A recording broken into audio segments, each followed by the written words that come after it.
औज़ुबिल्लाहि मिनश्शैतानिर्रजीम बिस्मिल्लाहिर्रहमानिर्रहीम। मेरे बच्चों अस्सलामु अलैकुम वरहमतुल्लाहि वबरकातुहू।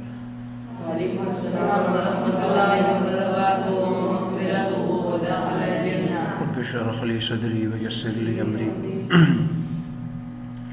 वहलुल उक़दतम मिन लिसानी यफ़क़हू क़ौली। Rabbi ज़िदनी इल्मा rabbi ज़िदनी इल्मा rabbi ज़िदनी इल्मा। अल्लाहुम्मा इन्नी अस्अलुका इल्मन नाफ़िअ व रिज़्क़न तय्यबा व अमलन मुतक़ब्बला। अल्लाहुम्मा अल्लिमनी अल-किताब वल हिसाब। अल्लाहुम्मा ज़क्किरनी मिन्हु मा नसीतु व अल्लिमनी मिन्हु मा जहल्तु। अल्लाहुम्मा खुज़ बियदिक।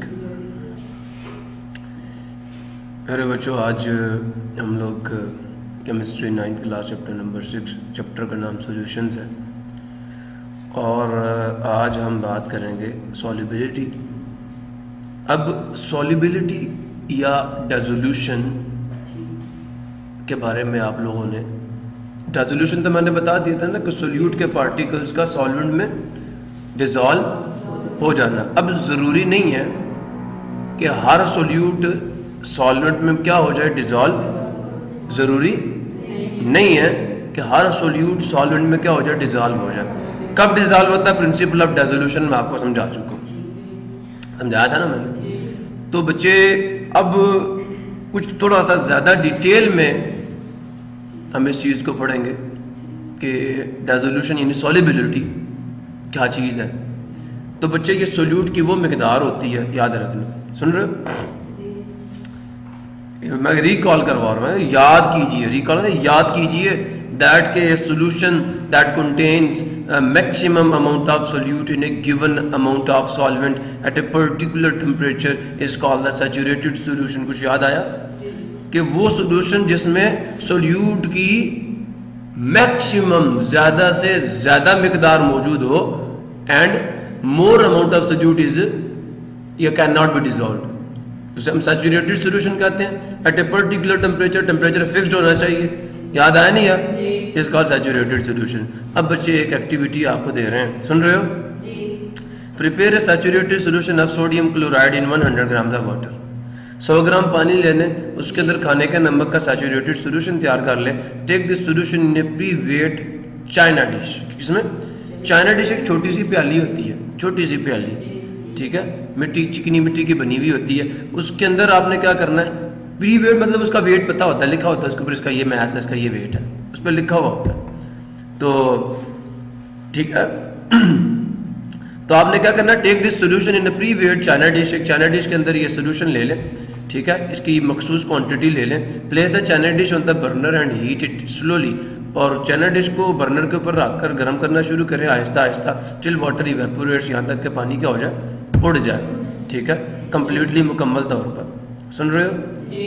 कूल चाइना डिश को ठंडा कर लीजिए एंड वेट, और दोबारा से उसका वजन निकालिए, ठीक है, या मैस निकालिए।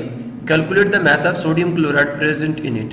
अब जो मैस है ना चाइना डिश का, पानी उड़ गया, पीछे खाने का नमक रह गया।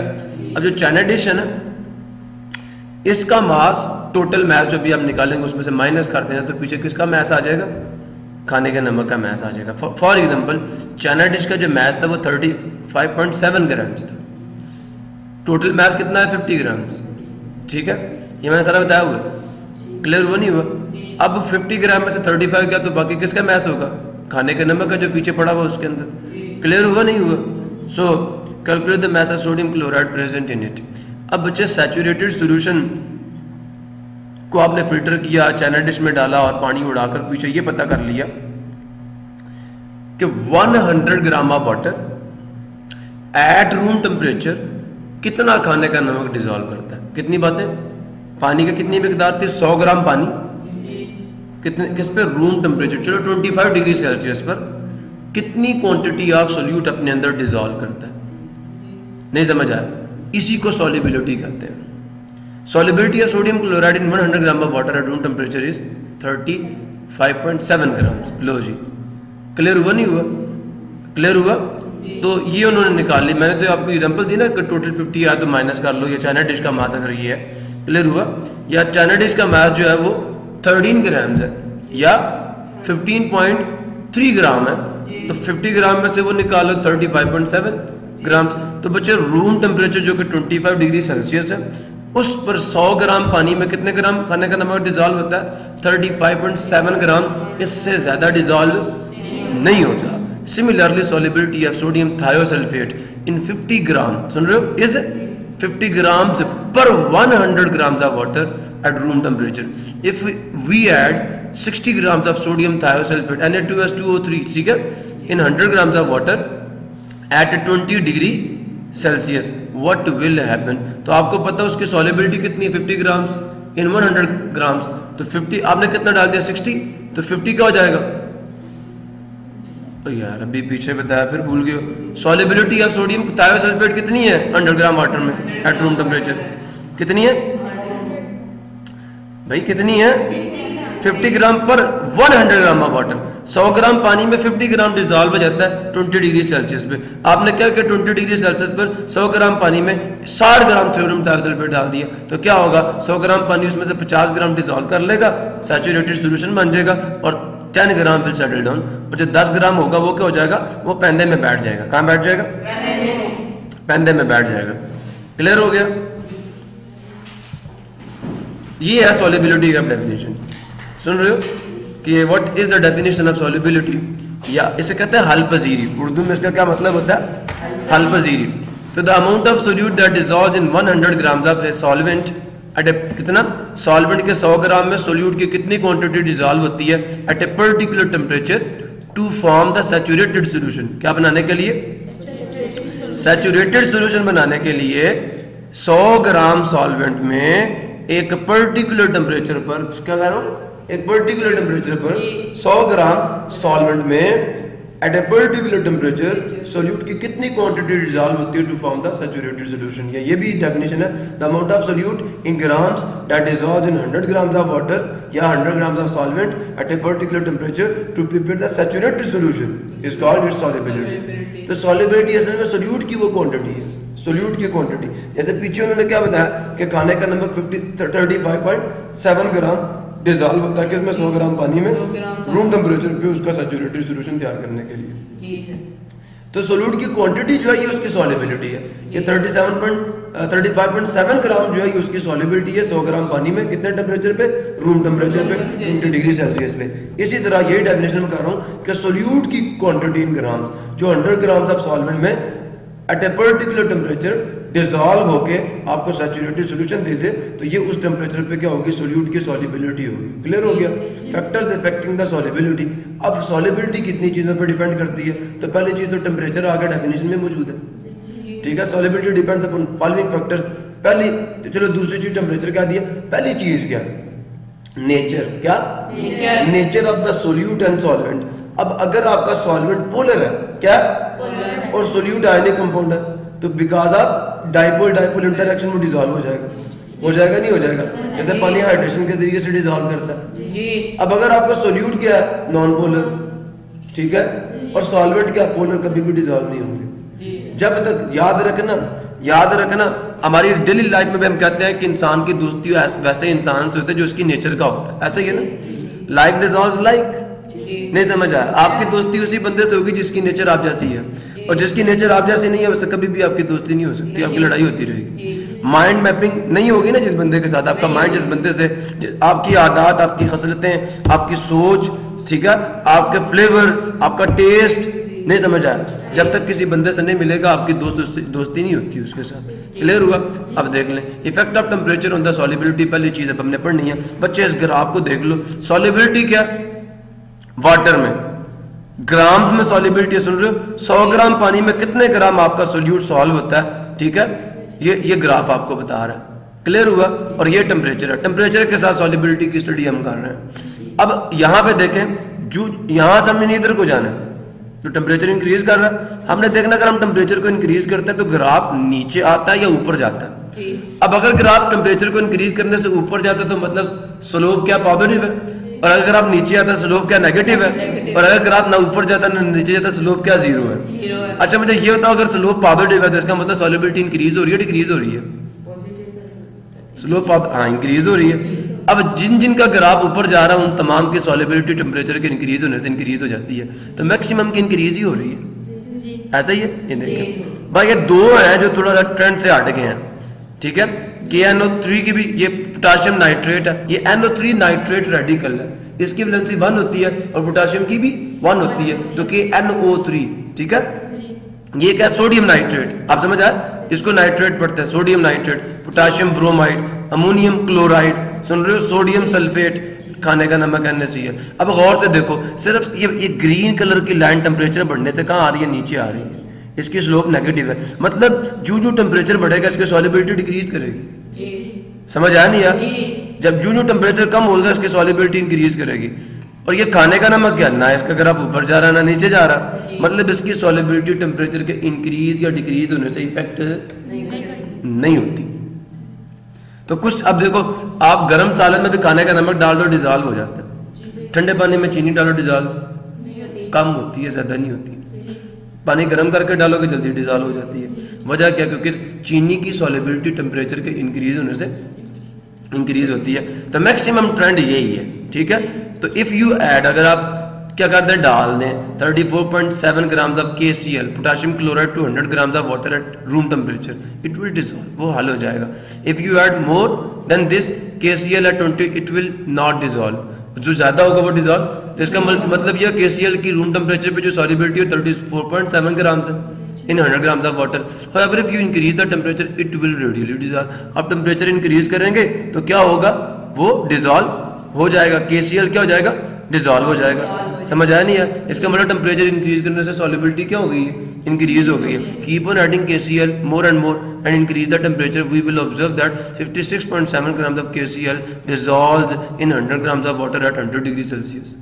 आप समझ आ, तो देखो कहां से कहां चली गई है, सॉलिबिलिटी इंक्रीज हुई है नहीं हुई। तो when temperature of this solution is decrease, अब जब इसका टेम्परेचर कम करेंगे वापस 20 डिग्री सेल्सियस पे, तो 22 grams of KCl will crystallise out. तो 22 ग्राम्स क्या हो जाएगा, जो ज्यादा डिसॉल्व हुआ था वो वापस क्रिस्टल्स की फॉर्म में आ जाएगा। क्लियर हुआ? This mean temperature has a profound, profound का मतलब क्या होता है, गहरा असर, ठीक है। तो बड़ा गहरा असर होता है कि इसका टेम्परेचर का ऑन सॉलिबिलिटी या फिर सब्सटेंस किसी भी शय की सॉलिबिलिटी में। सुन रहे हो या नहीं सुन रहे? अच्छा जनाब आगे देखें जरा, तो figure shows the variation of the solubility with temperature, वो आपको सारा कुछ समझ आ गया। जनरल ट्रेंड यही है कि सॉलिबिलिटी इंक्रीज होती है। Note that solubility of an ionic compound generally increase, general trend तो यही है ना। ये कुछ चीजें जो है ना, कुछ जो आपका आयनिक कंपाउंड होंगे वो ट्रेंड को जरा थोड़ा सा वायलेट करेंगे, अदरवाइज बाकी सारे के सारे क्या करेंगे, ट्रेंड को फॉलो करेंगे। ट्रेंड क्यों करेंगे, फॉलो करेंगे। So therefore solubility of an ionic compound generally increases with the increase in temperature, however solubility of some solid decreases with the temperature or and solubility of some substances remain same, ठीक है। It is not affected by the temperature. So for instance solubility of Na2SO4, जो Na2SO4 है वो decrease कर जाती है उसकी solubility with increase in temperature. कुछ हैं ऐसे, ठीक है जी। लो जी, सॉलिबिलिटी ऑफ गैसेस की बात आ गई। Small bubbles form at the sides of beaker when the water boils, ऐसा ही है। जब पानी गर्म करते हो छोटे छोटे कतरे, बबल्स बनते हैं, नहीं कतरे नहीं सॉरी बुलबुले बनते हैं ना साथ, वो क्यों बनते हैं अब मैं आज आपको बताता हूँ। क्योंकि बच्चे आपको मैंने पीछे बताया था कि जो आपका नॉर्मल वाटर है इसके अंदर क्या होते हैं, इसके अंदर ऑक्सीजन डिसॉल्व होती है, कार्बन डाइऑक्साइड डिसॉल्व होती है। जब आप इसको गर्म करते हैं तो वो गैसें जो है ना, टेम्परेचर बढ़ने पे गैसेस की सॉलिबिलिटी कम हो जाती है, ठीक है। ये तो आयनिक कंपाउंड्स है ना, जो गैसेस हैं टेम्परेचर बढ़ने पे उनकी सॉलिबिलिटी डिक्रीज कर जाती है और टेम्परेचर कम होने पे गैसेस की सॉलिबिलिटी बढ़ जाती है। पेप्सी की बोतल जो है ना, जब गर्म होती है तो इतनी ज्यादा वो क्या कहते हैं, मैं कहूँगा डिलीशियस नहीं होती है, मजेदार नहीं होती है, खट्टी नहीं होती। लेकिन जब उसका टेम्परेचर आप कम कर देते हैं तो कार्बन डाइऑक्साइड ज्यादा डिसॉल्व होती है, ज्यादा खट्टी लगती है, ज्यादा चुभती है गले में जाती, समझ आना। हाँ आप कहेंगे ऐसा है, बिल्कुल ठीक है। तो small bubbles form at the side the beaker before the water boils, छोटे छोटे कतरे बनते हैं किसके, साइड्स पे, बीकर के साइड्स पे, इससे पहले कि पानी बॉयल करे। ऐसा क्यों है, तो जनाब सुन लें, water when water is heated in beaker, जब बीकर के अंदर वाटर को हीट किया जाता है, small bubbles form at the side of the beaker, ये तो मैंने सवाल से लिख दिया, before the water boils, clear हो गया। These bubbles are composed of air, ये हवा से बने हुए, ऑक्सीजन के बने हुए होते हैं। Since air is less soluble in hot water, आप ये कह दें since the solubility of gases decreases on increasing the temperature and vice versa। समझ आया नहीं है? तो आगे आप ये लिख दें कि air is less soluble in hot water, ये मेरे बाद लिख देना इसके बाद, ठीक है। तो air comes out of water in the form of bubble, से पानी गर्म हो जाता है तो वो हवा क्या उसकी सॉल्युबिलिटी कम होती है तो बुलबुलों की फॉर्म में बाहर निकलना शुरू कर देती है। This mean solubility of air in water decreases with increasing the temperature. In a home aquarium, जो घर में पीछे भी पढ़ा था ना एक्वेरियम का सवाल, मछलियों का जो एक छोटा सा बॉक्स बना हुआ होता है, the fish show science of stress, जो मछलियां हैं वो थकावट का इजहार करती हैं ऑन ए हॉट डे, किस दिन? हाँ जी, दबी दबी होती हैं, सुस्त होती हैं, सुस्ती का इजहार करती हैं। क्यों? इसका जवाब ये कि in a home aquarium the fish show the science of stress on a hot day, this is due to the less oxygen, ठीक है, समझ आ रही? This is because less oxygen dissolves in water in the warm water. गर्म पानी में oxygen कम dissolve होती है, मछलियों को सांस लेने की कम ऑक्सीजन मिलती है, इसलिए वो फिर थकावट के आसार जाहिर करती हैं। क्लियर हो गया? लो जी, कंक्लूजन ये हुआ कि solubility of air in water decreases with increasing the temperature and vice versa. लिख ले देंगे? आज हो जी अब यहाँ पे सेल्फ असेसमेंट एक्सरसाइज आपकी जी, आपकी use figure and answer the following question. Low probability solubility increase करती है, याद है मैंने ग्राफ की स्टडी आपको जो करवाई हुई है आपके चैप्टर नंबर 2 में, वो आज आपके बड़े काम आएगी। At what temperature the solubility of KNO3 and KBr is same, किस टेम्परेचर पे, अब जिस पॉइंट पे इन दोनों का ग्राफ कट कर जाएगा ना, वहां पे सॉल्युबिलिटी सेम होगी। चेक करें, KNO3 किधर है? ये, और कौन है? KBr, ये। इस पॉइंट पे दोनों का ग्राफ कट कर गया, तो यहाँ नीचे आकर देखें टेम्परेचर क्या होगा, 55 डिग्री सेल्सियस। तो आप कहते हैं 55 degree Celsius the solubility of KNO3 and KBr is same, और वो क्या होगी इसके सामने देख लें, यहाँ पे आपको पता चल जाएगा 82 ग्राम्स पर 100 ग्राम्स ऑफ वाटर। क्लियर हो गया? अच्छा, कहते हैं at what is the solubility of KBr, किधर क्या KBr, ये इसकी क्या होगी सॉल्युबिलिटी एट 45 डिग्री सेल्सियस। 45 किधर आएगा? यहाँ पे इन बिटवीन, ऊपर चले जाए जरा यहाँ पे, तो यहाँ पे ये लाइन कहाँ पे मेरी 80, आपने कहना 80 ग्राम्स, ठीक है, पर 100 ग्राम्स ऑफ वाटर, ठीक है, 80 ग्राम्स।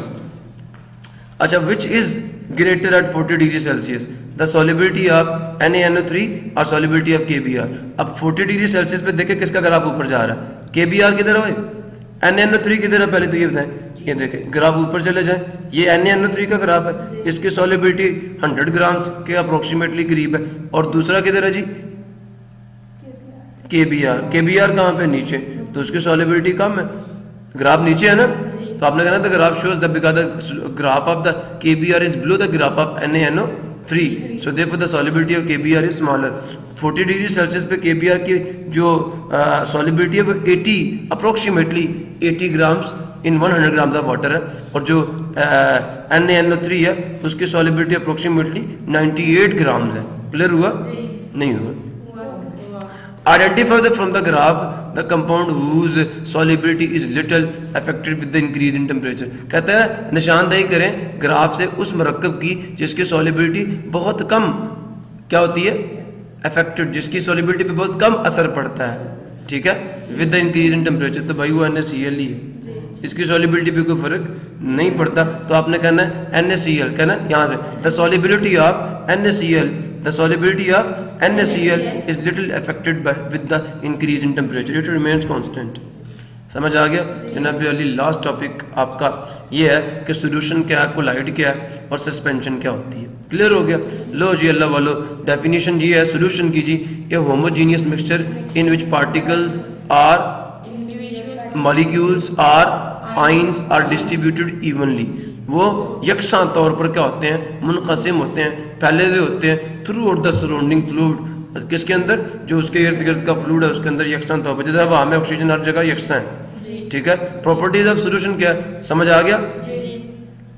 तो जनाब ये होमोजीनियस मिक्सचर, ये भी क्या है, होमोजीनियस मिक्सचर, ये होमोजीनियस मिक्सचर है, यकजाना मेज़ है, और उसके अंदर जो सोल्यूट के पार्टिकल्स होते हैं, आयंस होते हैं या मॉलिक्यूल्स होते हैं, वो सॉल्वेंट में, आप ये जो ना आप कह रहे हैं through out the surrounding fluid, आप इसको सॉल्वेंट भी कह सकते हैं।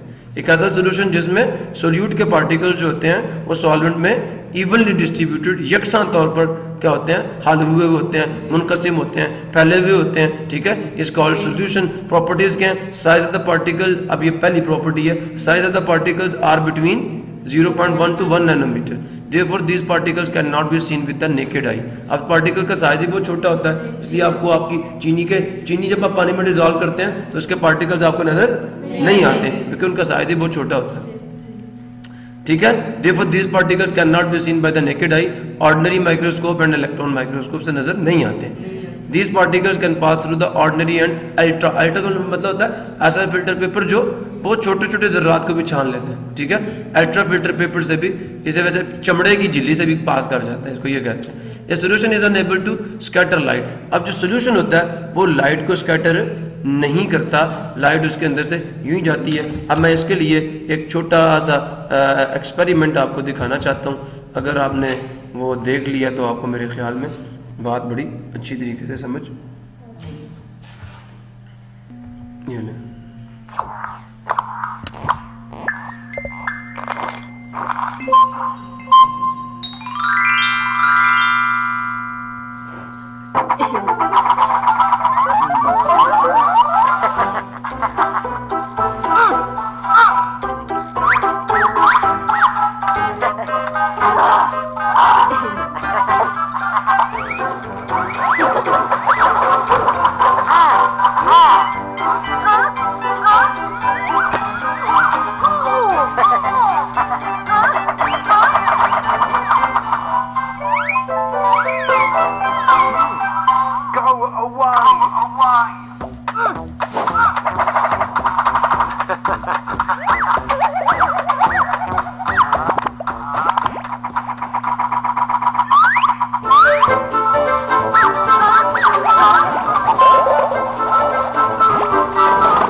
ठीक है जी, यहाँ पे मुझे प्रोफेसर साहब मेरा लेक्चर दे रहे हैं।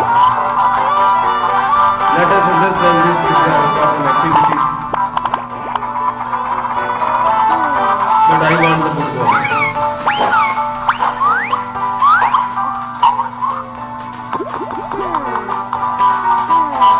Take some water in 3 separate liquids. Clear हो गया?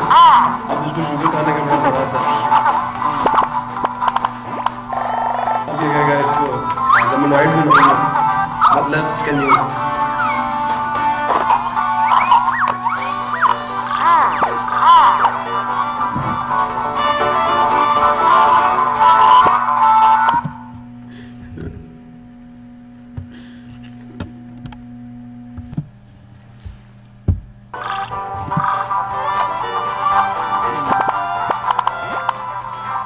अब लेमन उड़ेंगे।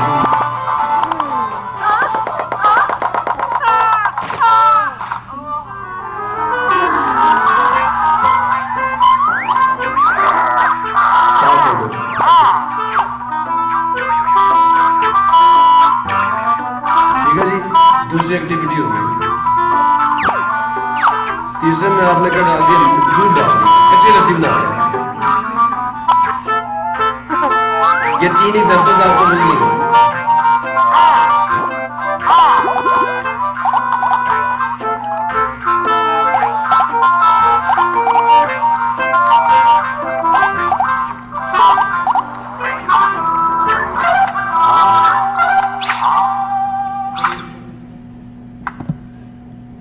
और नहीं यार उधर,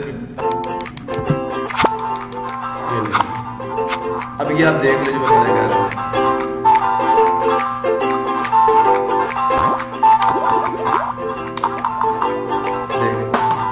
बीम ऑफ लाइट डायरेक्ट जा रही है।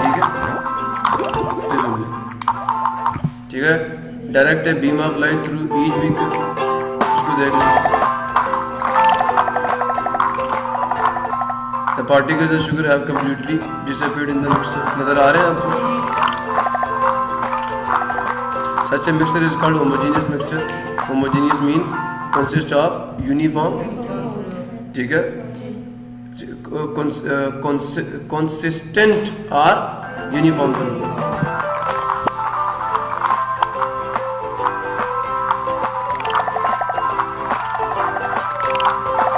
रोशनी को स्कैटर नहीं करती।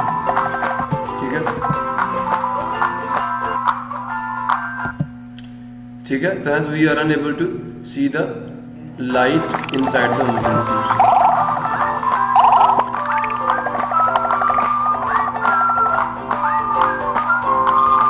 ये मैंने बताया था 0.1 और 1 नैनोमीटर के दरमियान में।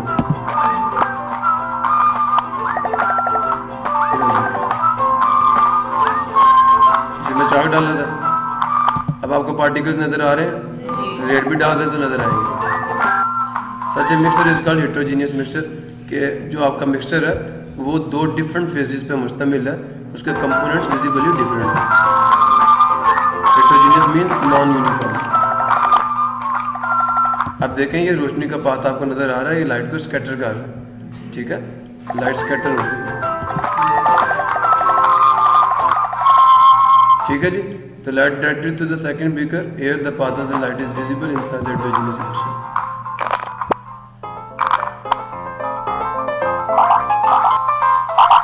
Insoluble in water and are big enough to scatter the light passing through the lamp.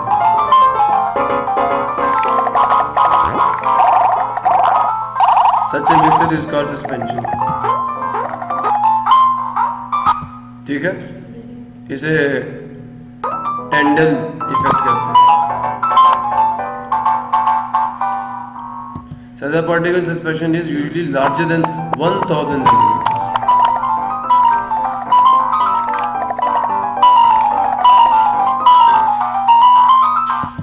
अब देखिए, अब आपको वो इफेक्ट नजर नहीं आएगा, कुछ वक्त के बाद पार्टिकल नीचे बैठ जाते हैं, ठीक है, सस्पेंशन के। क्लियर हो गया?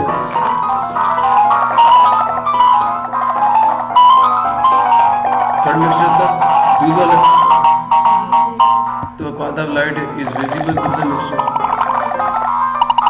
अब इसमें ऐसा नहीं होता कि दूध नीचे बैठ जाएगा, वो बीच में फिरता रहता है। लगता है मिक्सचर होमोजीनियस है, लेकिन अगर आप इसको माइक्रोस्कोप से देखेंगे तो आपको लगेगा इसके अंदर छोटे छोटे जर्रात जो अब आपको नजर आएंगे चिकनाई के। आप देखिए, आपको नजर आ रहे हैं छोटे छोटे, heterogeneous mixture in the microscopic level. This such a mixture is called light. 1 nanometre से 1000 नैनोमीटर के दरमियान में पार्टिकल्स का साइज कभी भी नीचे नहीं बैठेंगे। टेंडल इफेक्ट भी कभी भी, ठीक है, कभी भी खत्म नहीं होगा, वैनिश नहीं होगा, वो आप ऑब्जर्व कर सकते हैं।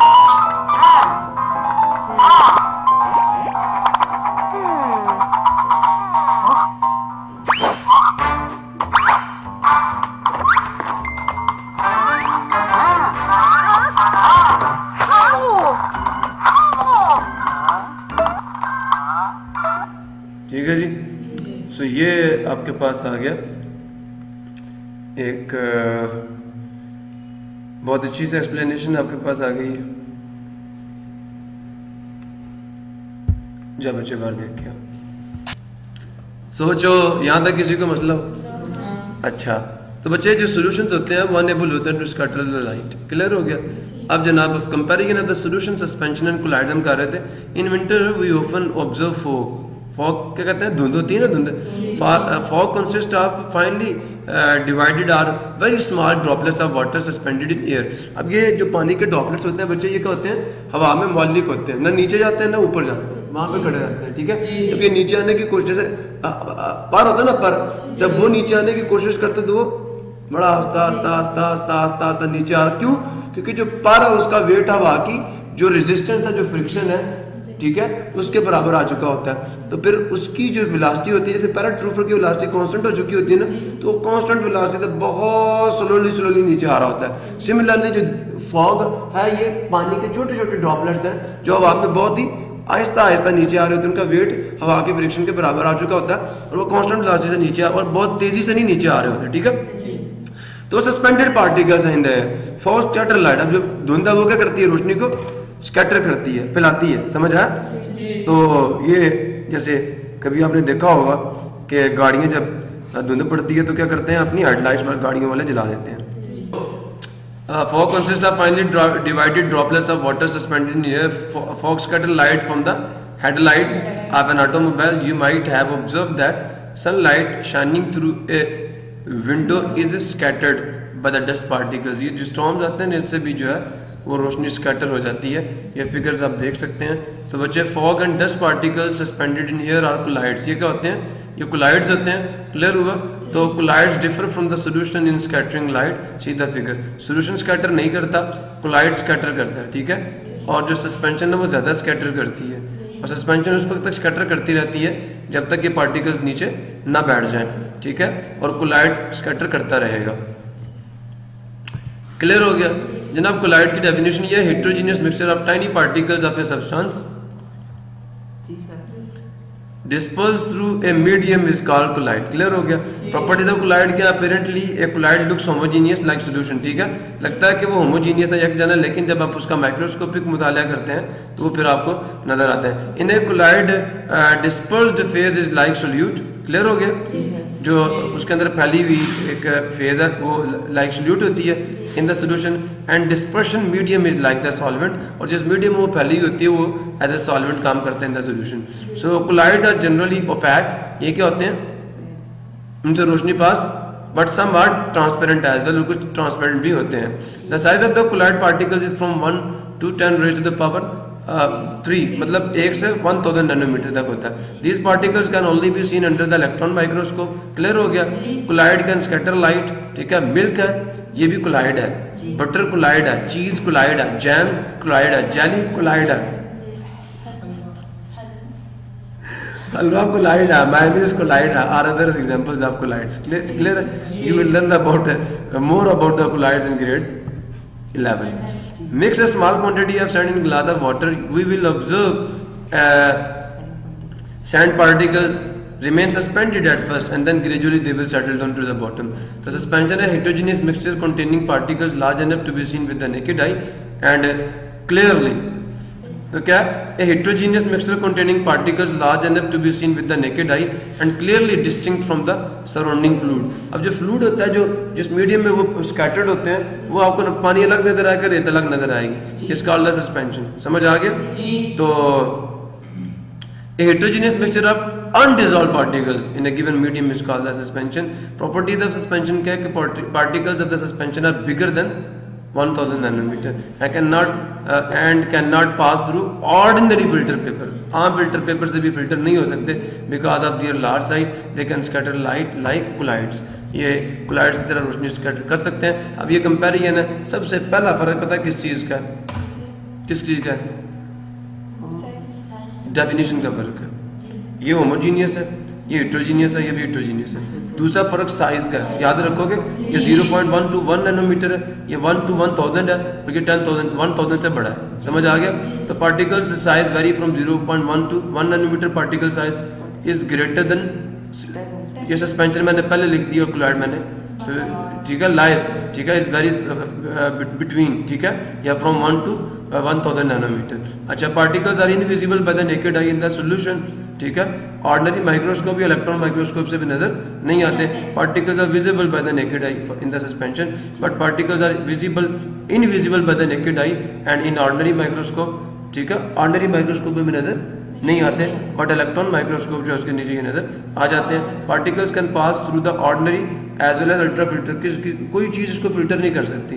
Particles can not pass through the ordinary filter paper.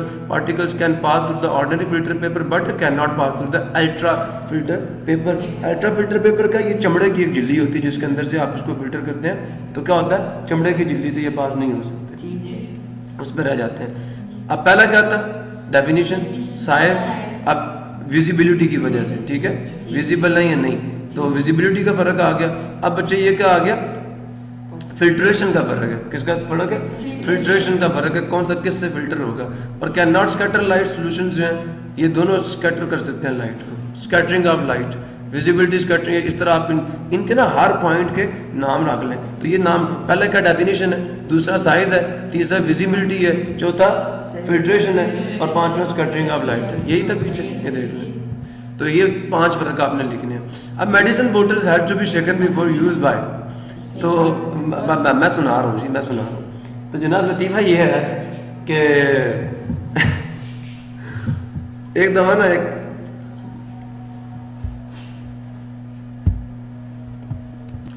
जनाब एक दफ़ा एक बुजुर्ग थे, ठीक है, तो थोड़ी अंग्रेजी आती थी उन्हें, तो अपनी जो बुजुर्ग बीवी थी उसको वो मेडिसिन देने लगे तो बोतल पे पड़ा, कहा shake well before the use, ठीक है, शेक वेल। उन्हें समझ आ गया लाना है सही करके, उन्होंने बुढ़िया को पकड़ा और सही जोर से अब बूढ़ी की पहले कमर में दर्द थी बेचारी की, उसके तो निकाल चीख है दी, फिर थोड़ी देर फिर पकड़ के फिर जरा जरा सही करके ला के ना मेडिसिन निकाल के दीप डाल के कहता है पी ले। कहता है इस पर लिखा हुआ था मेरा कसूर कोई नहीं, कि दवाई जो है शेक वेल, नहीं समझ आया, तो वो ये समझा कि शायद जिस बंदे को देनी है उसको शेक करना सही करके, और माई को बेचारी को पहले कमर में दर्द था, उसकी हड्डियां और हिला के रख दी। तो ये फनी क्लिप्स में भी था, मैंने ये देखा फनी क्लिप्स में सही सही सो आपने ऐसे नहीं करना कि shake well before the use, पता चले अबू को दे रहा था अबू को हिला कर रख दिया, अम्मी को दे रहा था अम्मी को हिला कर रख दिया या पहले पीने से पहले खुद को सही करके ला रहे हैं कहला shake well before the use. तो जूस पे भी लिखो ना shake well before the use, तो before drinking, so therefore please for the sake of God उस बोतल को हिलाइएगा, बंदे को मत हिलाइएगा। तो मैनी मेडिसिन बोटल्स कंटेन, आप समझ आ गया, medicine bottles have to be shaken before use, why? तो जवाब आप सुन ले कि many medicine bottles contain an insoluble solid in water, वो होता है इनसॉल्युबल है तो नीचे बैठ जाता है, सस्पेंशन होती है इसमें। The bottle has to be shaken before the use to produce a suspension, तो अब उसको हिलाएंगे तो सस्पेंशन बन जाएगी, तो फिर मेडिसिन का सही क्वांटिटी आपको मिलेगी। So that the solid is spread evenly throughout the बोतल and the patient takes the correct amount of the medicine. इसलिए हमें उसे लाना पड़ता है कि जो सॉलिड है वो यूनिफॉर्म थ्रू द बोतल फैल जाए और जो पेशेंट है उसको मेडिसिन की सही डोज मिल जाए, इसलिए हमें उसे लाना पड़ता है, वह बंदा नहीं लाना। तो ये वही बात लिखी हुई है, ठीक है। Many medicine bottle contain an insoluble solid in water, the bottle has to be shaken before the use to produce the suspension so that the solid is spread evenly through the bottle and the patient takes the correct amount of the dose of the medicine. जनाब अली बड़ी important बात है कि ozone is found, मैंने ozone का formula बताया था O3, ठीक है, एलोट्रोपिक फॉर्म ऑफ ऑक्सीजन है। तो ozone is found in the upper atmosphere, ये अपर एटमॉस्फेयर में मिलती है अबाउट 28 किलोमीटर की बुलंदी पे from the surface of earth. It has an important biological function, इसका बड़ा अहम एक हयातियाती काम है जी। It prevents the most of the sun's ultraviolet, याद आया, ये रोक देती है किसको, सूरज की अल्ट्रावायलेट जो रेडिएशंस हैं फ्रॉम रीचिंग द अर्थ, जमीन की सतह तक पहुंचने से। अल्ट्रावायलेट रेडिएशंस का causes change in the structure of genetic material। Ultraviolet radiations जो हैं वो पैदा कर देती हैं तब्दीलियां किसके अंदर, स्ट्रक्चर के अंदर। स्ट्रक्चर क्या होता है, साख्त में। अब जेनेटिक मटेरियल किसके अंदर, जेनेटिक मटेरियल मोरूसी जो वरासती खुसूसियात है, अब इसकी शक्ल इसके अबू से मिलती है। इंसान का बच्चा इंसान ही होता है, समझ आया नहीं है? तो जो DNA है बच्चे, ये वो मॉलिक्यूल्स हैं जो वालिदैन की जो बनावट की खुसूसियात है ना, उन्हें स्टोर करके बच्चों में मुंतकिल करते हैं, ये स्टोरेज मॉलिक्यूल्स हैं। अब जब अल्ट्रावायलेट रेडिएशन आकर DNA पे पड़ती हैं तो इसके स्ट्रक्चर में क्या कर देती हैं, थोड़ी सी चेंजेस कर देती हैं। अब उसके नतीजे में क्या होता है, बच्चों में बहुत सारी बीमारियां लाक हो जाती हैं। क्लियर हुआ नहीं हुआ? तो long exposure to this radiation can cause cancer, और काफी देर तक ये रेडिएशन आप पे पड़ती रहे तो आपको कैंसर भी हो सकता है। सोसाइटी, टेक्नोलॉजी एंड साइंस, जनाब ये मैं बाद में पढ़ाऊंगा, पहले examples of solution in daily life देख ले। Most of the substances we need for our existence are solutions, ज्यादातर मादा जिनकी हमें जरूरत होती है अपनी बका के लिए, वो क्या होते हैं, सॉल्यूशंस होते हैं। द एयर वी ब्रीथ, हवा जिसमें हम सांस लेते हैं, गैसियस सॉल्यूशन, वो क्या है, गैसियस सॉल्यूशन है, ठीक है, containing N2O2 CO2 and rare gases. पहला एग्जांपल मिल गई।